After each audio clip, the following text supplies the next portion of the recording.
हम गोता लगा रहे हैं बातचीत की दुनिया में, और वो भी एक ऐसे नज़रिए से जो शायद आपको थोड़ा चौंका दे। हम बात करेंगे क्रिस वॉस की किताब नेवर स्प्लिट द डिफरेंस के बारे में। मतलब उसमें जो टेक्निक्स बताई गई हैं उन पर, और ये सारी जानकारी हमें मिली है किताब की एक डिटेल्ड समीक्षा से। हाँ, और दिलचस्प बात ये है, जैसा आपने कहा, कि क्रिस वॉस कोई बिजनेस गुरु या साइकोलॉजिस्ट नहीं है। वो एफबीआई के पूर्व लीड इंटरनेशनल हॉस्टेज नेगोशिएटर थे। सोचिए, मतलब ऐसे लोग जो बिल्कुल जीवन और मृत्यु वाली सिचुएशन में डील करते हैं। उनकी किताब का जो मेन आइडिया है वही पारंपरिक सोच को चैलेंज करता है। वो कहते हैं कि भाई, नेगोशिएशन का मतलब हमेशा कॉम्प्रोमाइज करना या बीच का रास्ता निकालना नहीं होता। बिल्कुल। उनके हिसाब से असली खेल तो है सहानुभूति, साइकोलॉजी और बहुत ही सोची समझी स्ट्रेटेजिक चालों से दूसरे के फैसलों पर असर डालना। तो चलिए, आज इन्हीं अनोखी और कभी कभी तो थोड़ी अजीब लगने वाली रणनीतियों को खोलते हैं। मकसद यही है कि इनके पीछे की साइकोलॉजी समझे और देखें कि क्या ये वाकई हमारी रोजमर्रा की जिंदगी में भी काम आ सकती हैं, ऑफिस में, घर में। तो वॉस जिस पूरी बातचीत की इमारत की नींव रखते हैं वो है सामरिक सहानुभूति, टैक्टिकल एम्पैथी। अब सहानुभूति शब्द सुनने में तो बड़ा सॉफ्ट लगता है। हाँ, लगता तो है। पर यहाँ मामला थोड़ा अलग है। ये सिर्फ ये कहना नहीं कि हाँ मैं समझता हूँ।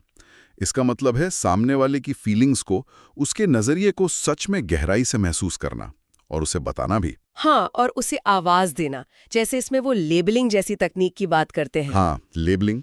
जैसे आप कहें, ऐसा लगता है कि आप इस बात से थोड़े निराश हैं, या आपकी बात सुन के लग रहा है कि आप पर काफी प्रेशर है। बिल्कुल।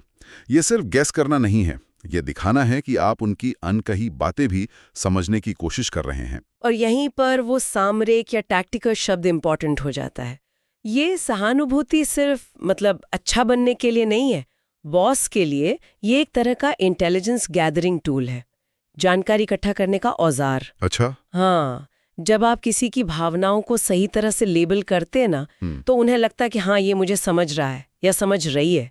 इससे उनका डिफेंस मैकेनिज्म थोड़ा कम होता है, तनाव घटता है और वो ज्यादा खुलकर बात करने लगते हैं। आप असल में उनके दिमाग का ताला खोल रहे हैं ताकि समझ सकें कि उन्हें असल में क्या ड्राइव कर रहा है या क्या रोक रहा है। ये एक स्ट्रेटेजिक हथियार है। वाह। सहानुभूति एक हथियार, ये तो सोचने का बिल्कुल नया तरीका है। और इसी सामरिक सहानुभूति को और असरदार बनाने के लिए एक और टेक्निक है मिररिंग। हाँ, मिररिंग। ये सुनने में तो बहुत ही सिंपल लगती है, बच्चों के खेल जैसी है भी सिंपल। करना बस इतना है कि सामने वाले की बात के आखिरी शायद 1 से 3 शब्दों को एक सवालिया लहजे में दोहरा देना है। हाँ, और इसकी खूबसूरती इसी सादगी में है। जैसे कोई कहे, और इसी वजह से मैं बहुत परेशान हूँ, तो आप बस कहें, बहुत परेशान है। बिल्कुल। इसका साइकोलॉजिकल असर कमाल का है। पहला तो लगता है कि आप ध्यान से सुन रहे हैं। दूसरा, ये उन्हें बिना किसी दबाव के और ज्यादा बोलने के लिए उकसाता है, जैसे कोई खाली जगह भरनी हो। अच्छा। लोग अक्सर उस खाली जगह को और जानकारी से भर देते हैं। इससे कई बार वो अंदर की बातें, वो छुपी चिंताएं, वो असल वजह सामने आ जाती हैं, जिन्हें वो शायद सीधे न बताते। हाँ, जिन्हें वो सीधे कभी ना बताते। ये बिना सवाल पूछे जानकारी निकालने का एक बहुत ही सटल, बहुत ही महीन तरीका है। लेकिन यहाँ एक सवाल है, अगर ये मिररिंग बहुत ज्यादा करें तो क्या ये अजीब नहीं लगेगा, बनावटी? हाँ, ये चिंता बिल्कुल जायज है और समीक्षा में भी इस तरफ इशारा किया गया है। बिल्कुल, अगर इसे बहुत मैकेनिकल तरीके से रोबोट की तरह करेंगे तो ये उल्टा असर भी कर सकती है। तो फिर कुंजी है टोन, आपका लहजा, दोहराने का अंदाज सच्चा और उत्सुकता भरा होना चाहिए, मशीनी नहीं। इसे बातचीत में नेचुरली बुनना होता है। हर सेंटेंस के बाद नहीं।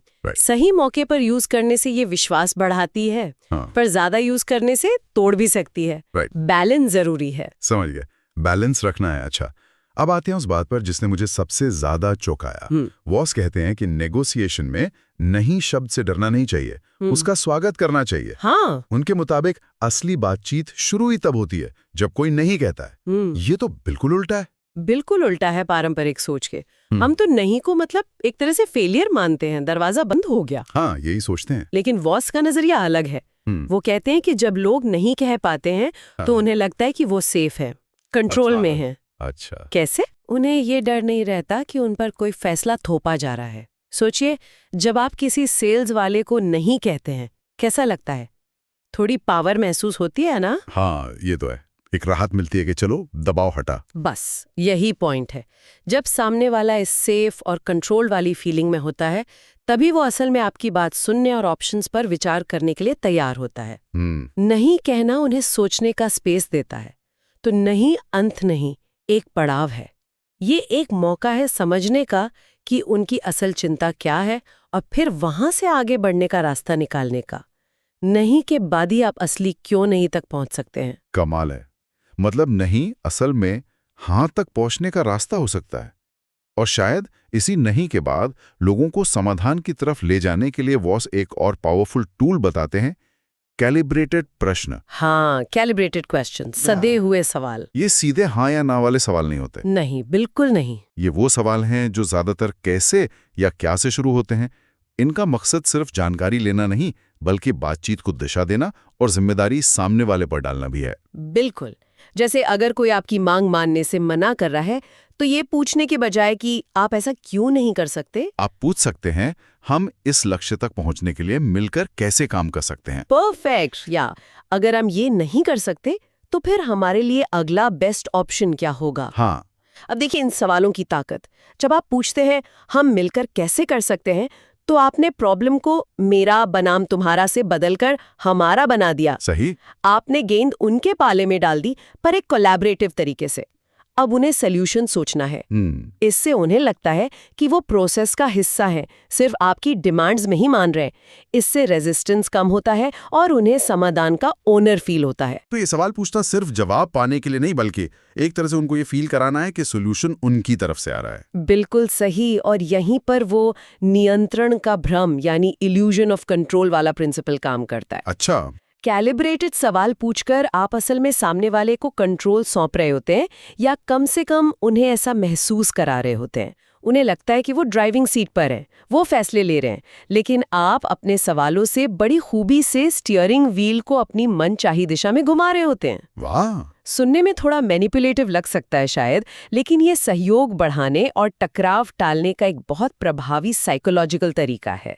लोग उन समाधानों को आसानी से मानते हैं जो उन्हें लगता है उनके खुद के हैं। ये तो काफी गहरी बातें हैं नेगोशिएशन साइकोलॉजी की। अच्छा, हमने शब्दों की बात की, सवालों की, लेकिन वॉस याद दिलाते हैं कि बातचीत सिर्फ शब्दों का खेल नहीं है। वो फेमस 7-38-55 रूल का जिक्र करते हैं। हाँ, एल्बर्ट मेहराबियन वाला। यानी हमारे कम्युनिकेशन में शब्दों का असर सिर्फ 7%। हाँ, सिर्फ 7%। और वॉस इसे नेगोशिएशन में बहुत महत्व देते हैं। 38% असर आपकी आवाज के लहजे का होता है, टोन ऑफ वॉइस, पेच, स्पीड, उतार चढ़ाव। 38%। और सबसे ज्यादा 55% असर आपकी बॉडी लैंग्वेज का होता है, हाव भाव, आई कांटेक्ट, पोस्चर वगैरह। हालांकि क्योंकि बंधक बातचीत ज्यादातर फोन पे होती थी, वॉस खास तौर पर आवाज के लहजे पर बहुत जोर देते हैं। तो आवाज का लहजा इतना ज्यादा महत्वपूर्ण क्यों है सिर्फ फोन पर? सोचिए, एक ही वाक्य, क्या आप वाकई ऐसा सोचते हैं? इसे कितने अलग अलग लहजों में कहा जा सकता है। हाँ, सही बात है। एक लहजा उत्सुकता दिखा सकता है, दूसरा शक, तीसरा ताना भी मार सकता है। वॉस एक खास तरह की लहजे की वकालत करते हैं, वो जिसे कहते हैं late night FM DJ voice. Late night FM DJ voice, वो कैसी होती है? शांत, धीमी, थोड़ी गहरी और आत्मविश्वास से भरी। ऐसी आवाज टेंशन कम करती है, आपको कंट्रोल में दिखाती है और सामने वाले को सेफ महसूस कराती है। जबकि तेज, ऊंची या घबराई हुई आवाज इनसिक्योरिटी और प्रेशर दिखाती है। अच्छा। और एक्टिव लिसनिंग यानी सिर्फ सुनना नहीं, बल्कि समझना और उसे अपने लहजे और जवाबों से दिखाना, वो भी इसी का हिस्सा है। ये सब मिलकर दिखाता है कि आप कैसे कह रहे हैं, ये अक्सर आप क्या कह रहे हैं से ज्यादा मायने रखता है। देर रात के एफ की वाली आवाज, ये याद रखने लायक टिप है। अच्छा, अब उन सिचुएशंस की बात करते हैं जहां दाव ऊंचे हों, जैसे कोई बड़ी बिजनेस डील या सैलरी नेगोशिएशन। हाँ, यहाँ वॉस एक और दिलचस्प रणनीति बताते हैं, एंकरिंग। एक्सट्रीम ऑफर्स के साथ एंकरिंग, इसका क्या मतलब है? एंकरिंग एक जानी मानी साइकोलॉजिकल चीज है। हमारा दिमाग ना पहली मिली जानकारी पर टिक जाता है, उसे एंकर बना लेता है, और बात के सारे फैसले उसी शुरुआती पॉइंट के आसपास घूमते हैं। तो वॉस कहते हैं कि बातचीत की शुरुआत में एक ऐसा प्रस्ताव रखें जो आपकी असल उम्मीद से थोड़ा हटकर हो। हटकर मतलब? मतलब अगर कीमत कम करानी है तो बहुत कम ऑफर करें, ज्यादा चाहिए तो ज्यादा मांगे, लेकिन हाँ, ये इतना भी अजीब या अपमानजनक ना हो कि बातचीत शुरू ही ना हो पाए। अच्छा, तो इसका फायदा क्या है? सीधा पॉइंट पे क्यों ना है? फायदा ये है कि ये शुरुआती एक्सट्रीम प्रस्ताव सामने वाले के दिमाग में एक साइकोलॉजिकल लंगर डाल देता है, एंकर। ओके। मान लीजिए आप सैलरी निगोशिएट कर रहे हैं, आप चाहते हैं 1 लाख, पर आपने शुरू किया 1.2 लाख से। ओके। अब सारी बातचीत 1.2 लाख के रेफरेंस में होगी। जब आप फाइनली 1.05 लाख पर मान जाते हैं तो कंपनी को लगेगा कि अरे वाह, हमने काफी कम करवा लिया। और आपको आपकी उम्मीद से ज्यादा मिल गया। एग्जैक्टली। ये आपके असल लक्ष्य के लिए नेगोशिएशन का दायरा बनाता है और फाइनल समझौते को आपकी तरफ झुकाने में मदद करता है। ये एक्सपेक्टेशंस मैनेज करने का तरीका है। यानी पहली चाल चलना और एक मजबूत एंकर डालना काफी जरूरी हो सकता है। अब एक और थोड़ी रहस्यमय सी लगने वाली चीज है ब्लैक स्वान। हाँ, ब्लैक स्वान। बॉस कहते हैं कि हर नेगोशिएशन में कुछ छुपे हुए ब्लैक स्वान्स होते हैं। ये क्या भला है? ब्लैक स्वान कहते हैं उन अननोन अननोन्स को, मतलब जानकारी के वो टुकड़े जिनके बारे में आपको पता ही नहीं कि आपको नहीं पता। अच्छा। लेकिन अगर वो सामने आ जाए तो पूरी बाजी पलट सकती है।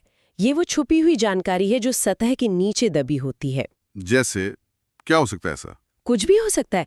हो सकता है सामने वाली कंपनी की माली हालत बहुत खराब हो, या जिस व्यक्ति से आप बात कर रहे हैं उस पर कोई पर्सनल प्रेशर हो जिसका बातचीत से सीधा लेना देना न दिखे, या कोई अंदरूनी ऑफिस पॉलिटिक्स चल रही हो जिसके बारे में आपको हवा भी ना हो। और इन्हें खोजें कैसे? ये तो मुश्किल काम लगता है। हाँ, आसान नहीं है, बिल्कुल। इसके लिए चाहिए पेशेंस, गहरी ऑब्जर्वेशन और कान खुले रखना। सिर्फ शब्दों के लिए नहीं, बल्कि अनकही बातों, भावनाओं के उतार चढ़ाव, बॉडी लैंग्वेज में बदलाव, कॉन्ट्रडिक्शंस के लिए भी। यहीं पर वो सारी techniques, tactical empathy, mirroring, calibrated प्रश्न काम आती हैं।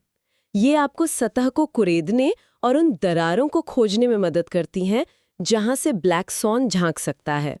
वॉस कहते हैं, हमेशा ये मानकर चलो कि आपको पूरी कहानी नहीं पता है और लगातार उन छुपे टुकड़ों की तलाश में रहो। बिल्कुल। एक ब्लैक स्वान का पता चलना पूरी नेगोशिएशन का नक्शा बदल सकता है। ये तो सच में जासूसी जैसा लग रहा है। अच्छा, एक और छोटी लेकिन महत्वपूर्ण बात।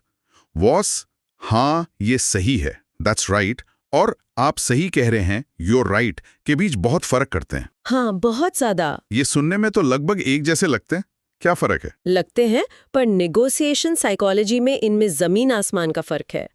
जब कोई कहता है आप सही कह रहे हैं, तो ये अक्सर बस एक तरह की फॉर्मेलिटी होती है। अच्छा। हाँ, मतलब हो सकता है हाँ हाँ ठीक है, अब आगे बढ़ो, या मैं तुमसे सहमत नहीं हूं, पर बहस कौन करे। ये बातचीत को आगे बढ़ाने के बजाय अक्सर खत्म कर देता है। ओके, तो फिर हाँ ये सही है में क्या खास है? हाँ, ये सही है, ये एक तरह का आहा मोमेंट है, एपिफनी। ये तब निकलता है जब सामने वाले को वाकई ये लगता है कि आपने उनकी बात, उनके नजरिए, उनकी भावनाओं को 100% समझ लिया है। ये सिर्फ सिर हिलाने वाली सहमति नहीं, दिल से निकली सहमति है। जब आप किसी की सिचुएशन को इतने सटीक तरीके से बयान करते हैं कि वो बोल उठे, हाँ बिल्कुल यही, तब कनेक्शन बन गया। तब कनेक्शन बन गया। वॉस के अनुसार यही वो मैजिकल शब्द है जिन्हें सुनने के लिए एक नेगोशिएटर को कोशिश करनी चाहिए। इसके बाद ही सामने वाला आपकी बात सुनने और आपके साथ मिलकर समाधान खोजने के लिए तैयार होता है। ये असली ब्रेक थ्रू का सिग्नल है। हाँ ये सही है, ये लक्ष्य होना चाहिए। तो अब जब हमने इन सारी टेक्निक्स को समझ लिया है, टैक्टिकल एम्पैथी, मिररिंग, कैलिब्रेटेड प्रश्न, नहीं की ताकत, एंकरिंग, ब्लैक स्वान, सवाल ये है कि ये सब असल जिंदगी में कहाँ-कहाँ काम आ सकती हैं। क्या ये सिर्फ FBI एजेंट्स के लिए हैं? नहीं, बिल्कुल नहीं। समीक्षा तो यही कहती हैं कि इनका इस्तेमाल बहुत वाइड हो सकता है। जाहिर है बिजनेस में तो है ही, सैलरी नेगोशिएशन, डील्स क्लोज करना, क्लाइंट मैनेजमेंट। हाँ वो तो है। लेकिन सिर्फ वही नहीं, पर्सनल लाइफ में भी, मकान मालिक से किराया कम करवाना हो, परिवार में कोई झगड़ा सुलझाना हो, कोई पुरानी गाड़ी खरीदनी हो, यहाँ तक कि बच्चों के साथ डील करने में भी। बच्चे भी तो छोटे नेगोशिएटर होते हैं। बिल्कुल। और क्योंकि ये टेक्निक्स स्ट्रेस और कॉन्फ्लिक्ट मैनेजमेंट पर फोकस करती हैं, तो किसी भी तनाव वाली सिचुएशन में जहां इमोशंस हावी हों, ये शांत रहने और रास्ता निकालने में मदद कर सकती हैं। समीक्षा में किताब की कुछ खासियतों का भी जिक्र है। पहली तो ये कि ये ड्राई थ्योरी नहीं है, इसमें FBI की सच्ची रोमांचक कहानियां हैं। हाँ, वो कहानियां इन लेसन्स को बहुत यादगार बना देती हैं, एक्शन में दिखाती हैं। दूसरी बात, ये सिर्फ क्या करना है नहीं, बल्कि कैसे करना है पर जोर देती है। प्रैक्टिकल एक्शन लेने लायक रणनीतियां हैं। और तीसरा, इसका बेस लॉजिक से ज्यादा इमोशनल इंटेलिजेंस है, जो इसे ज्यादा ह्यूमन और असरदार बनाता है। बिल्कुल, ये इसकी स्ट्रेंथ्स हैं, लेकिन समीक्षा में कुछ संभावित कमजोरियों या लिमिटेशंस का भी जिक्र है। हाँ, वो भी जानना जरूरी है। पहली बात, जैसा हमने पहले भी कहा, कुछ उदाहरण शायद रोजमर्रा की जिंदगी के लिए थोड़े ज्यादा ड्रामेटिक लगे। हाँ, किराने की दुकान पर बंधक वाली टैक्टिक लगाना शायद ठीक ना हो। बिल्कुल।